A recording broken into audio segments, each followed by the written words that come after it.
নমস্কাৰ study with পিপি অসমলৈ পুনৰবাৰ স্বাগতম জনাইছোঁ আমি যি সামাজিক সাংস্কৃতিক সংস্কাৰ আৰু ইয়াৰ নেতাসকলৰ বিষয়ে আলোচনা কৰি আছিলোঁ তাক আমি আজি কন্টিনিউ কৰিম গতিকে আহক আধুনিক ভাৰতৰ ইতিহাসৰ নৱম খণ্ডটিলৈ স্বাগতম জনাইছোঁ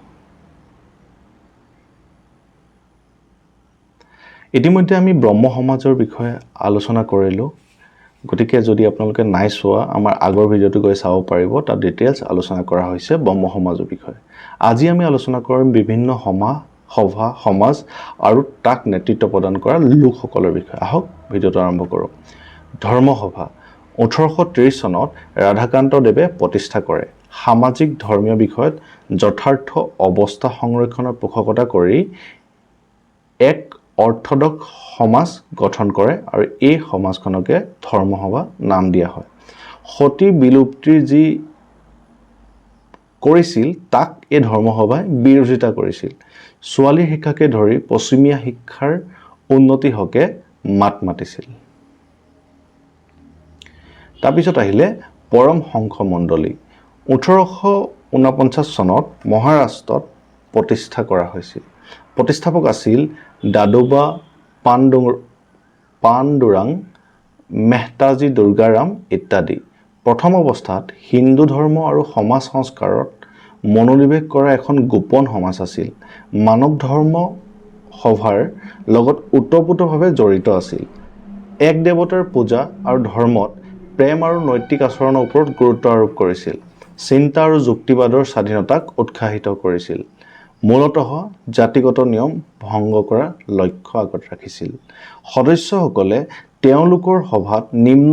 বৰ্ণৰ ব্যক্তিয়ে ৰন্ধা খাদ্য খোৱাটো বাধ্যতামূলক আছিল বিধৱা পুনৰ বিবাহ আৰু মহিলাৰ শিক্ষাৰ পোষকতা কৰিছিল পুনা ছাটাৰা আৰু অন্যান্য মহাৰাষ্ট্ৰৰ চহৰত শাখা গঠন কৰা হৈছিল তাৰপিছত আহিলে প্ৰাৰ্থনা সমাজ 1867 চনত বম্বেত কেশৱ চন্দ্ৰ সেন আৰু আত্মৰাম পাণ্ডুৰাঙে প্ৰতিষ্ঠা কৰিছিল পৰমহংস সভাৰ পাছত উদাৰ প্ৰসাৰ আৰু জাতি আৰু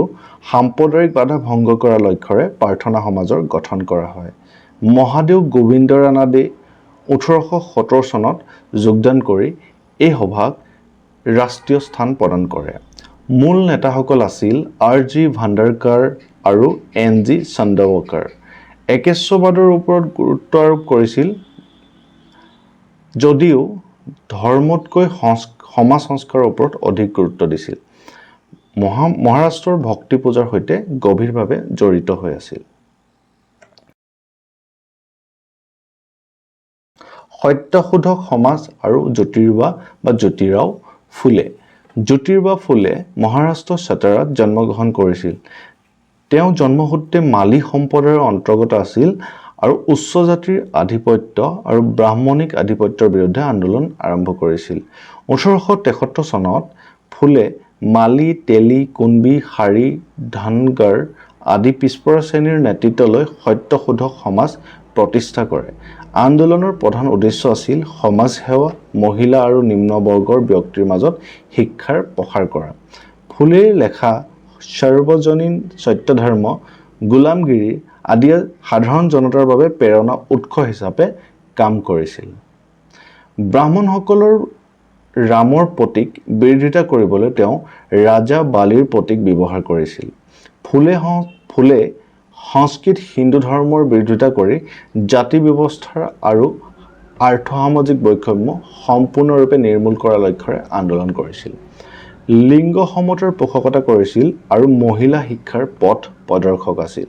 পত্নী সাবিত্ৰীবাইৰ সৈতে পুনাত এখন ছোৱালী বিদ্যালয় স্থাপন কৰিছিল যিখন ফাৰ্ষ্ট ফিমেল স্কুল আছিলে ইণ্ডিয়াৰ মহাৰাষ্ট্ৰৰ বিধৱা পুনৰ বিবাহ আন্দোলনৰ সূচনা কৰি 1854 চনত বিধৱাৰ বাবে এটা ঘৰ প্ৰতিষ্ঠা কৰে সমাজ সংস্কাৰৰ বিস্তৃত প্ৰচেষ্টাৰ বাবে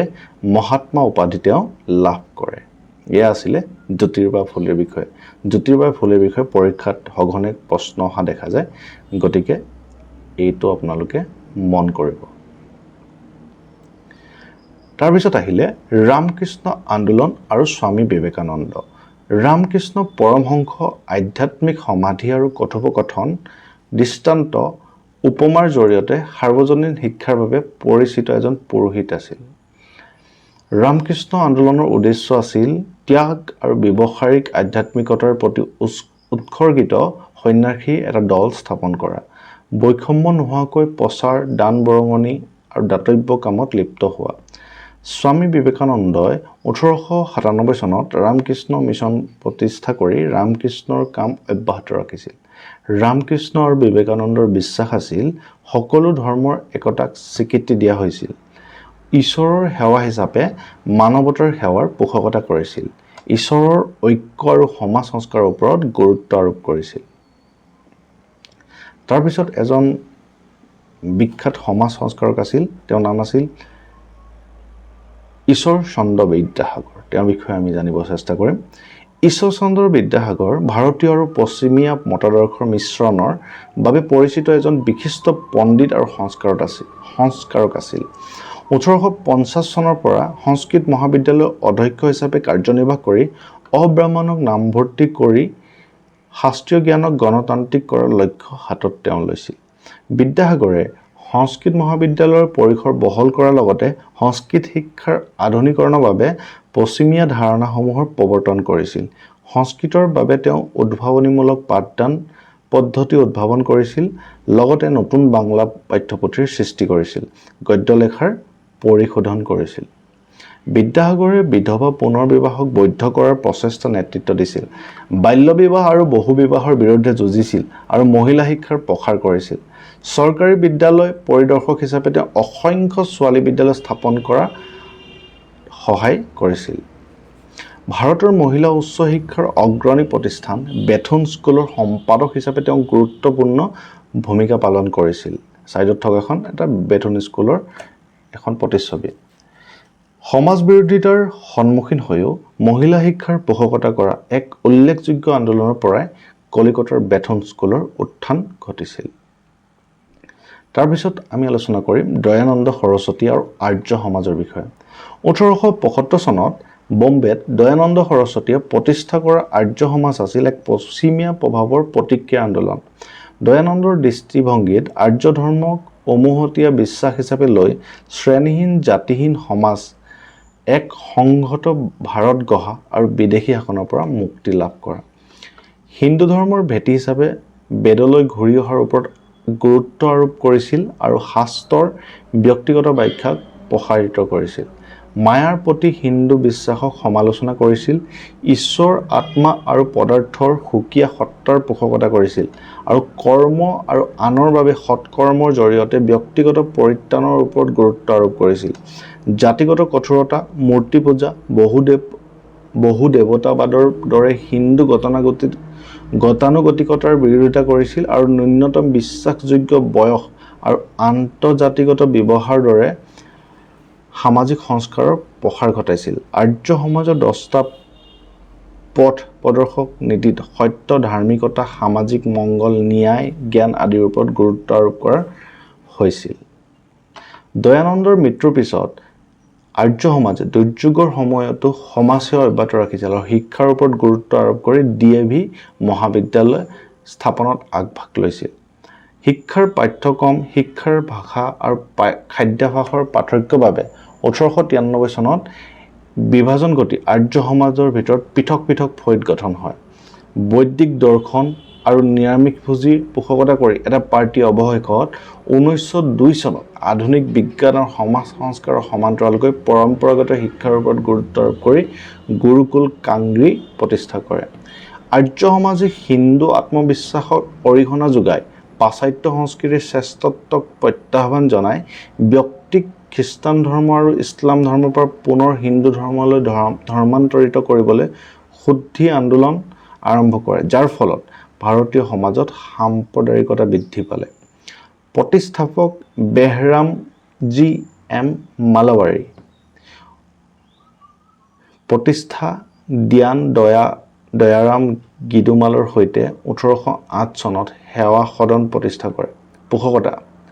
বাল্য বিবাহৰ বিৰুদ্ধে পোষকতা কৰিছিল, হিন্দুসকলৰ মাজত বিধৱা পুনৰ্বিবাহক প্ৰসাৰিত কৰিছিল। আজিলে ভিডিঅ'টো ইমানেই আছিলে আশা কৰোঁ আপোনালোকে ভিডিঅ'টোৰ পৰা উপকৃত হৈছে আমি ইয়াৰ বিষয়ে আৰু এটা খণ্ড আনিম আৰু হেতু কন্টিনিউ কৰি গোটেইখিনি শেষ কৰিব চেষ্টা কৰিম আৰু আমি আধুনিক ভাৰতৰ ইতিহাসৰ এটো 9 নম্বৰ খণ্ডৰ ইয়াৰ আগত 8টা খণ্ড আগবঢ়োৱা হৈছে আপোনালোকে গৈ এই ভিডিঅ'সমূহ চাব আশা কৰিছো এই ভিডিঅ'সমূহে আপোনালোকক উপকৃত কৰিব আৰু যদি ভিডিঅ'সমূহ ভাল পাইছে ভিডিঅ'সমূহ প্লিজ লাইক এটা কৰি দিব আৰু বন্ধু বান্ধৱীৰ সৈতে শ্বেয়াৰ কৰিব লগতে আমাৰ চেনেলটো সাবস্ক্ৰাইব কৰিবলৈ নাপাহৰিব ধন্যবাদ